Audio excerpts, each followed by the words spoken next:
Chris here, and welcome to my channel. In today's video, I'm going to share with you my June book haul. So this is long overdue, but it is a much more manageable book haul because I did not haul anywhere near as many books in June as I did in previous months. I'm finally starting to rein that in a little bit, so let's dive in and see the books that I managed to purchase in the month of June. So first up, I got the audiobook for The Tainted Cup by Robert Jackson Bennett. This is a fantastical mystery. I enjoyed listening to this. I do think I'm going to need a reread because I think I listened to it at a bad brain time for a book like that. But whenever the second book comes out, I think that'd be the perfect time to reread the first book and dive into the second one when I'm ready to read that one. So I think it is a perfect thing to have because I definitely enjoy audiobooks when it comes to reading adult fantasy. So it's always nice to be able to have my own copy. Then I got the audiobook of Take Over: Hitler's Final Rise to Power by Timothy W. Ryback. So this is a book that looks at how Hitler got into power. It looks at the preceding years and all of the pitfalls and issues he had in his rise to power and how he kind of got to the beginning stages of where he was, obviously way before the worst of it. But this shows all of the things that kind of went wrong in Germany that allowed him to rise to power. So I thought this was a really interesting read. I definitely think having the audiobook helped because there's a lot of German words, German names, and that just made it go a little bit smoother because somebody else was pronouncing them for me. So I would recommend this book if you'd like to learn more about it, and definitely think the audiobook helps, like I said, to help you process that information when you're coming across unfamiliar terms. And then the last audiobook I got is Breeze, Spells, and Bridegrooms. This is by Sarah Wallace. And I believe it's kind of a cozy fantasy with queer rep. It says Roger not only had to prove himself to the council, he also had to prove himself to Wyndham Wrenwhistle. Fae and humans alike are returning to London for the season, but the excitement is marred by the growing poverty rate among humans with low magical scores. Tenacious Roger Barnes proposes a new rubric for testing magic to the council, hoping to resolve the predicament for his fellow humans.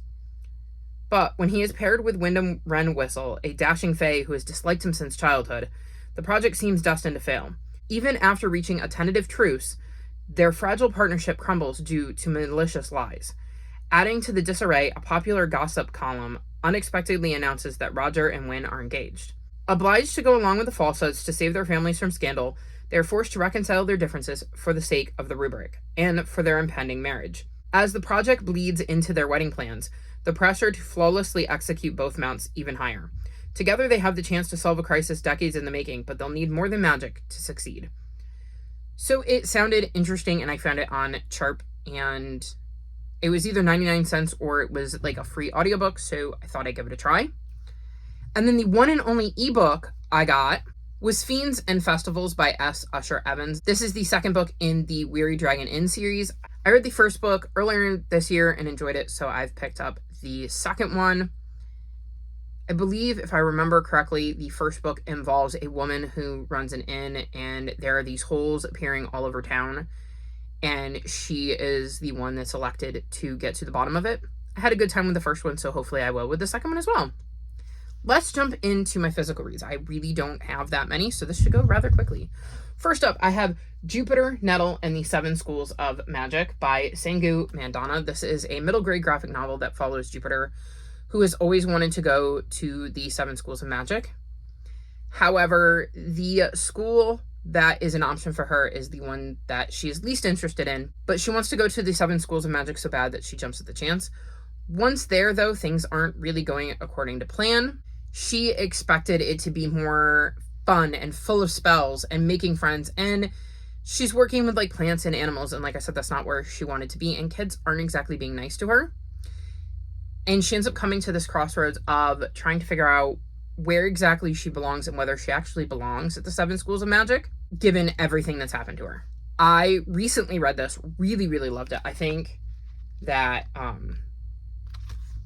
the art style is just gorgeous. This is a standalone, so keep that in mind if you're picking it up, but I thought it was a really fun book, and I mean, it's just absolutely gorgeous. Absolutely loved it. So glad I added it to my collection. Then I got Mermedusa by Thomas Taylor. This is the 5th and final book in the Irion Sea series, which follows Herbert Lemon, who runs the Lost and Found in this hotel. And in the first book meets Violet, who is feeling a bit lost herself and is also searching for something that she lost. And they've gone on all of these adventures. This is the conclusion to their story. I have also since read this and really, really loved it. I'm going to miss these characters, and I'm absolutely looking forward to a reread, and having a copy will certainly make that easier.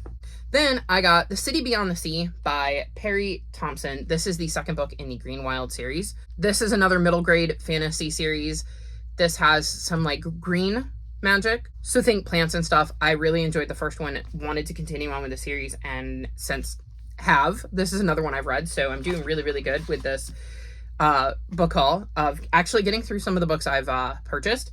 I think this is another fun middle grade fantasy series, and it is definitely one I'm going to continue, so don't be surprised to see the 3rd book whenever that comes out. But I really, really enjoy this, and I'm happy that I have a copy of this one for my shelves for whenever I want to reread it.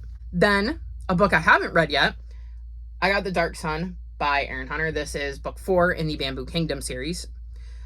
I've read, I think, the first 2 in this series, and I don't remember many of the details, so I'm kind of waiting for this arc in the series to finish, and then I think I'm going to binge it and reread the ones I've read, because I know it follows pandas, and I believe there are 3 of them, and I think there's some kind of massive, like, flood or something in the first book, and the pandas are really, really young at the time, and they kind of get separated, but don't hold me to that, because it's been a long time since I've read book 1. But I've been slowly collecting the paperbacks, so at some point this will definitely be on my TBR, probably along with the prequels to this and the sequels to it. But it also fills in my Erin Hunter collection, because my dream is to own all of their books. And then the last, I told you this was a shorter haul, physical book I got, is Starfell, Will and Moss and the Magic Thief. This is the 4th book in the Starfell series. I do not have access to book 3. I don't own it, and my library doesn't have it, so I can't continue on with the series, but I've read the first 2, and I saw that the 4th book was available for pre-order, so I've nabbed that. At some point I have to go back in and fill in book 3. This is another middle grade fantasy series, and in the first book we follow Willow as, if I remember correctly, she's learning about her magic, or trying to figure out if she has magic. It's been a while. I think this is another series I need to do a reread on, and hopefully when I do, I'll have book 3. I mean, I should obviously wait for that, right? But this is another series I've really, really loved and would like to get back into at some point. And whenever I'm ready for book 4, I don't have to worry about trying to get it from the library, because I already own it. So that's my haul. Like I told you, it was much shorter than previous months. I've read most of this, so if I ever do a book haul revisited on this one, it's going to be pretty simple, because I've already read a good chunk of it. I really tried to be more thoughtful when buying books, because I went a bit overboard earlier this year. So I think this is a much more manageable stack. And yeah, that's it. That is my June book haul. All of my social media is linked in the description below if you'd like to come chat with me. If you've made it this far in the video, leave me book stack emojis. Like this video and subscribe to my channel, and I'll talk to you next time. Bye!